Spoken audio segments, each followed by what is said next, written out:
What it do, y'all? It's Coffee. Tap it back in. This was pretty crazy, man. I'm not going to cap this Wack Adam show ICP. That's a hell of a combination right there. Who would have thunk it, right? But yo, it's a different vibes in this one. This kind of like this much. You can't see my fingers, but I'm doing the C hair. You know what I'm saying? Not C hair on no C's ish, like a cunt hair. Y'all feel me? And you know, like that. Like just this much. I'm like, okay, maybe I'm fucking with WACK100 a little more on this one. Like the vibes was cool, right? He was on some different type of time. He wasn't on that buffoonery that he's typically on, you know, making a jackass out of himself. But he was capping for Eminem so hard on this. Do y'all think Wack really put the Mike Tyson and the Godzilla video together for Eminem? There was so much about this. Like, Eminem's WACK100's favorite rapper? Where was he? Did he say that when the whole game beef was jumping off, when the game played himself and dropped the Black Slim Shady? I remember Wack, like, I could be wrong, man. Comment, y'all. If I'm bugging, if I'm tripping, I'm sorry, y'all. But I don't think Wack was saying that then. If M really is his favorite rapper, he should have advised his client that was a goofball track to put on a Drillmatic album. Like, let's be honest, y'all. That track was like a twisted love affair song for Eminem. It was like showing that the game is still bitter, butthurt over Aftermath, Dre, all that going wrong, the G-Unit, Interscope, Shady Records camp, how he casted himself out when he didn't chill when they told him, and he got moved over to Geffen, and then he got butthurt at the Super Bowl as well. Like, game, you could have been there, man, but no one can trust you. You're wild, bipolar, which there's nothing wrong with that, man, but mental health awareness, y'all, get it together. You know what I mean? I got to heed by my own advice on that, and I do for the most part. But let's get into it, man. He gets talking about the beef, and it's a different side of WACK100 on this one, y'all. Face paint. People were commenting saying Adam had the face paint. They got the good face paint. I'm like, God damn it, I'm now, you know, I start reading. I'm like, well, now I'm interested. Okay. I don't read up on no fucking artists. I don't give a if I'm not managing you ain't signed to me. I don't know you for back. I don't give a. But for the record, 91 was very early. I found out about them in 97 or 98, which is when they really kind of emerged on a national stage, right? Yes, correct. See, they got. I'm like, okay, these are white dudes out of Detroit, right? Right? 91. Okay? So the closest thing I can bring to it is like MC Breed, but he was from Flint. Right. It's some serious shit going on, right? So I'm like, all right. So I'm reading this shit, right? And I'm wondering like, oh, I'm with these dudes, right? Mm-hmm. Until I seen these motherfuckers is beefing with my favorite rapper. So you know how to You heard him. That's Eminem's favorite rapper. Let's continue. No, I didn't want to show up today. Because I feel like when you beef with one of my favorite rappers, I feel like What do y'all think, man? Does Game just want like a new Eminem feature or something? Or is he trying to get Blueface and Eminem on a track together? I just don't remember this Eminem's my favorite rapper-ish from Wack. Again, I could be tripping. Tap in. Let me know if I'm wrong. Sub up, y'all. Let's keep rocking. Hit that like for me. Sell out. That's all. And the only way I felt like I was going to show up today is to contact Eminem in some way. Man, this is how we're going to get through it? Yeah, here we go, bro. Okay. All right, we got some Eminem. Oh, damn. When I first listened to this, I was just doing the audio thing. I didn't even peep. He pulled up with the CVS bag with some M&Ms in there, man. Were they peanut M&Ms? Were they fucking peanut butter? Were they original? Were they crispy? I don't know. Here with us. I don't want to feel like a sellout punk bitch. Okay? All right, so now I'm reading it, and I'm like, how did these dudes start beefing? Now, I just want to know, is this shit dropping? Another thing, too, y'all, real quick, I'm sorry to keep stopping it, right? But does he get into, and as far as I've gotten this, I feel like I'm halfway through, so I haven't listened to the whole thing. Does he address the Eminem, or I'm sorry, the ICP Game beef? I'm going to do a video on that. Game was shook to pull up. Let's continue. I see 1997. No, it happened. Flyer. Oh, it happened. We did it start over a flyer? Yeah. So he kind of like false promoted you guys? Yeah. So he just had our name on a flyer, like special invited guest. Right. And we walked in. Maybe. Wait. But also, did y'all show up though? Hold on, because there's more to it.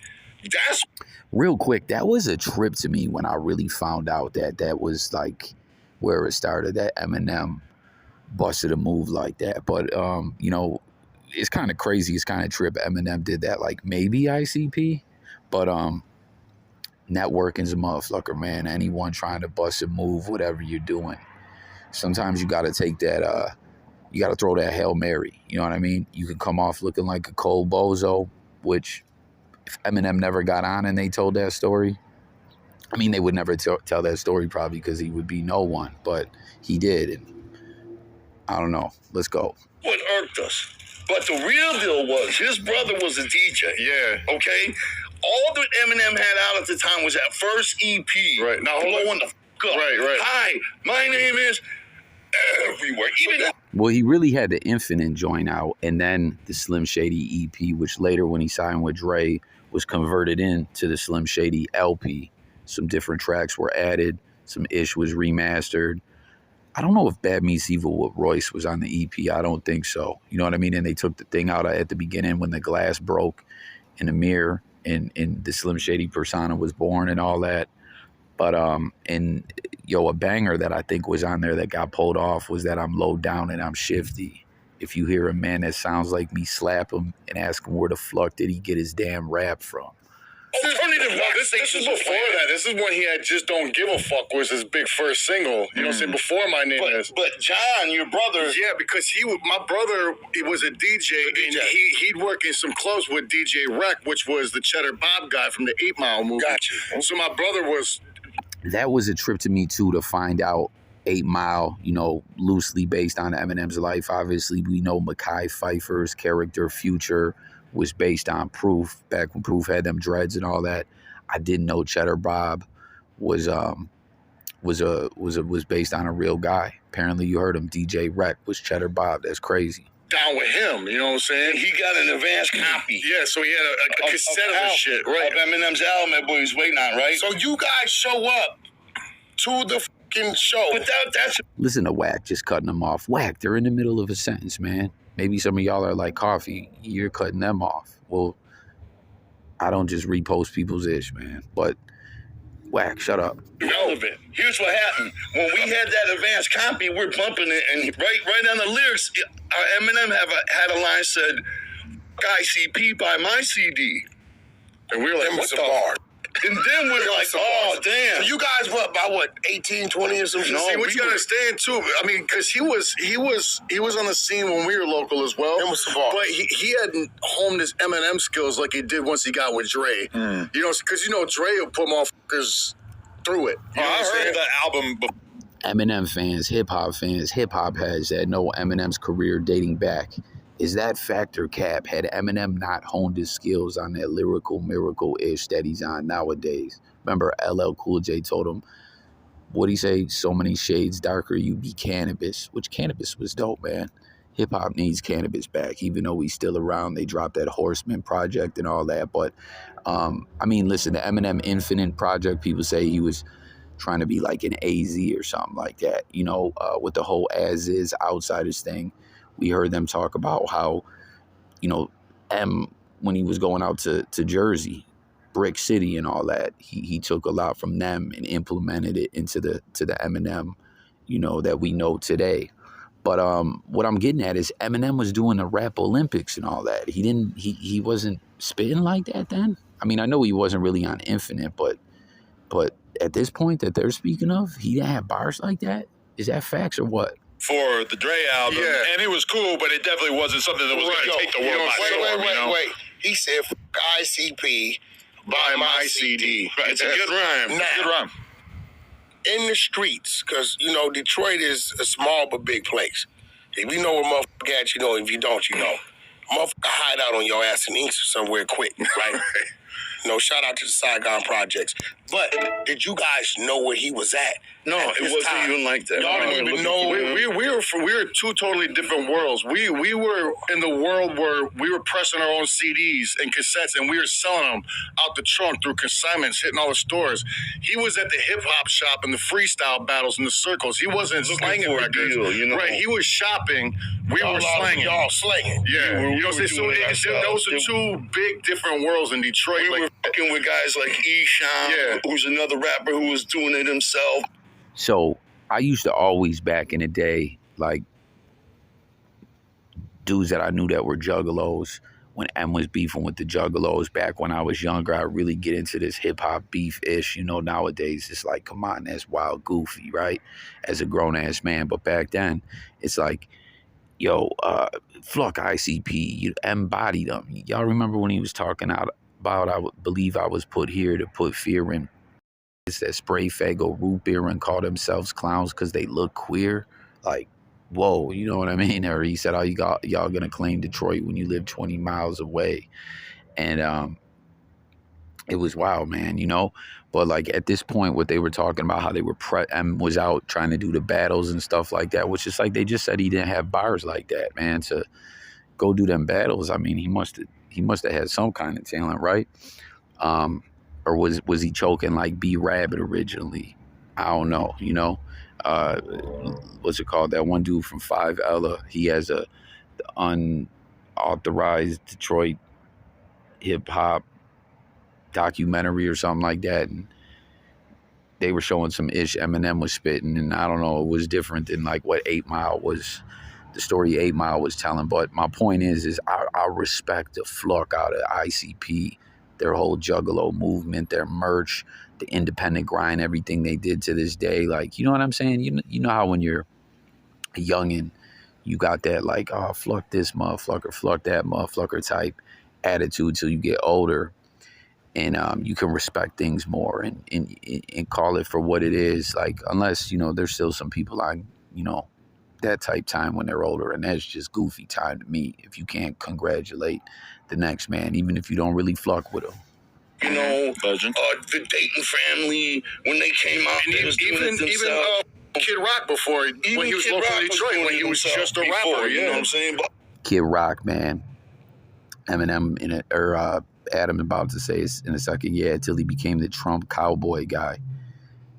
That's a whole nother story. Maybe I need to do a video on that. There's some great videos on YouTube highlighting the sellout that Kid Rock became when it comes to hip hop. Like, you got to get your bag or whatever, but he used hip hop and you know, individuals in the hood that showed him love for everything he could, and is on some different ish, like fuck them. Other rappers did it the other way, you know, which is, you know, entering that, you know, freestyle contests and being seen, and getting signed, you know. So we just had different circles. That in and of itself, the fact that there was a bunch of bubbling white rappers from Detroit around that time is like very historically unlikely, because there was so, after Vanilla Ice, it kind of just cut the water off for every white rapper. It felt like, and then not until Eminem did we really start to see like, oh, okay, white people are going to have popular rap music. Whereas, you know, you guys, the Detroit scene, Kid Rock, he was huge around that era before he went Trump cowboy dude. See, I think, and you heard him, Trump cowboy dude. He switched up, y'all. I'm looking, because I'm like, okay, Eminem sold like 500 million. Yeah, ridiculous, right? Right, they like 15, 20, right? So I'm asking myself, what was the difference? Let me tell you what the difference is. When it comes to any nationality outside of just being black, if you're white, right, and you're rapping, and you get accepted by the urban side, then all the white people will come claim you. If you're Mexican and you get accepted by the urban side, then all the Mexicans will come claim you, right? That's facts there by Wack. That's what I'm saying. Wack really was on some different time on this interview. Tap in, everyone, and let me know if y'all felt the same way. Like, Wack, some of it, he was trolling a little bit here and there, but it's like WACK100 is so far removed from the character that he portrays on the internet, which a lot of people do that, but he's always on that like negative-ish, to the point the way he moves. You know, you got people thinking you're modern day COINTELPRO and the feds, you know, like it's goofy, Wack, with all that bumpy face reverse, like, you know, Bumpy Johnson, but it's like bumpy face, like invertedly, you know what I mean? Like name the most power hold up boulevard in your local area. Like, come on, Wack, you be on that bullish. But he's right, man. Eminem getting that cosign from Dre. Eminem, like Tony Yayo said, people were recognizing Eminem's talent, but like when he was on Renegade with Jay, that changed everything, man, in that cosign and just him being accepted within hip hop, like we always hear about nowadays, where no rapper is gonna call Eminem whack. People might say, oh, I don't really bump his ish, like we just talked about on a Boosie video not that long ago or whatever. You know what I'm saying? But like that was huge. Wack's on point with that one, I think. Him at that time, when his shit changed was Dr. Dre. So he already had a cheater in. Yeah, he had his pass. Right in. So cause I'm listening to y'all music, I'm like, okay, maybe they shit some real white boy corny shit. I'm like, no, these motherfuckers got music. Yo, no disrespect to ICP, but that comment that Wack made right there, I wonder if he really listened to any of their music at all. And again, I'm not disrespecting ICP. Chicken Hunting is a banger. The Great Malenko's got bangers on there. But I just can't see Wack really. Some of the things he says about hip hop on this interview and stuff like that, I don't think he really listened to ICP's music. I'm just saying. So I missed you guys because that's when I was establishing my gang bang reputation. I'm sure they understand. No, it's real shit. Because when you first called me, It's a big country. it took you a week. I wasn't paying your ass no attention. Till the other day, and I started doing my research. The first thing made me keep researching is when I was scrolling, bro, on these motherfuckers' albums and EPs. Bro, how many albums and EPs Don't know. are Well, Drake? I ain't front. Honestly, we got a good. I don't want to say small, but compared to other artists, our notoriety, and we've talked about this. ICP's notoriety is much bigger than ICP's actual success. Shit. You know what I'm saying? Oh, I remember. No, I tuned in with the Great I don't know Malenko, if but you they've been guys going understand. nuts Look, before. I know we got you guys shit. Hold up. This the top, right? Look at this shit. Yeah. They know. So once I got there, I said, I started feeling like the bozo. Oh, motherfucker, this ain't the... How funny is that for WACK100 to say the bozo, a clown, on some clown time, but then you got ICP that flipped clown into something different. Just food for thought. Oh, damn, this so you. Hip hop is bigger than just what you grew up paying attention No, to. what it was, I'm like you a white boy from New Hampshire. You don't even count. It's not that far from You don't even Detroit, count. right? You know, not on the Detroit New Richter Hampshire, scale huh? or the It's a Cali little- Richter scale. It's a little hike Yeah. from He to was Detroit. over there sticking his own fingers in his ass, weird shit, riding I was trying to be down with the clown. He was doing weird shit. Now, he said that this weird shit, right? Fucking eating crickets and shit. So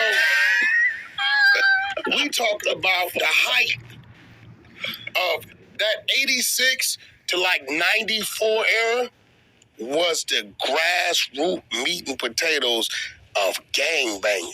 And at that point in time, I couldn't see past my neighborhood. I didn't think I was going... I used to tell my mom, love me, now I ain't going to see 18. So music, rap music, I hate to say it, contributed to a lot of extra hype on the way to get the job done. Yeah, so it's like People work out to heavy metal and shit. like You know, it's whatever. Yeah, influencing. it pumps you MC up. Breed, that future. niggas ain't playing, ain't no future in the front because at the time, right, our enemies was front streets.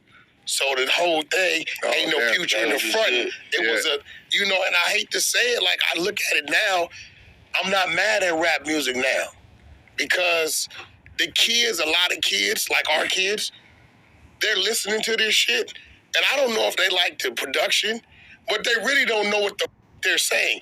I knew what the they were saying, and I was trying to mimic and carry that shit out.